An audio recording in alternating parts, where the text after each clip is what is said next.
Hello po! Welcome sa channel ko. Aimee. Magkano nga ba ang magagastos sa San June sa Ilocos Norte? Ito pa experience namin. 4 kami ng pamilya ko, yung asawa ko at yung 2 kong anak. Bali ang binayaran namin is 2,500. Good for, parang halos inabot po yun ng 1 hour.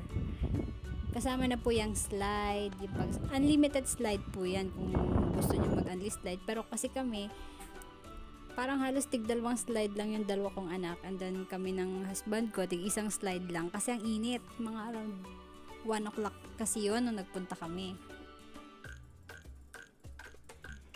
Ayan.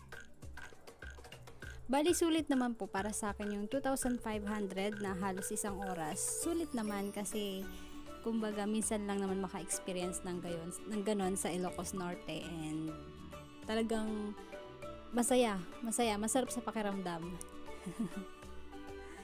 Try nyo din po kung mapunta kayo sa Ilocos Norte, try nyo din po ito. Minsan lang pero sulit ang saya, hindi ka lugi sa 2,500 na ibabayad mo. Ang bait din pala ng driver na nag-drive para sa amin. Driver na, photographer pa. At sobrang maingat siya at sanay na siya sa mga pataas at pababa ng mga terrain. Dinaan din pala kami sa tabing dagat. Pwedeng maligo pero hindi na kami naligo kasi December, malamig.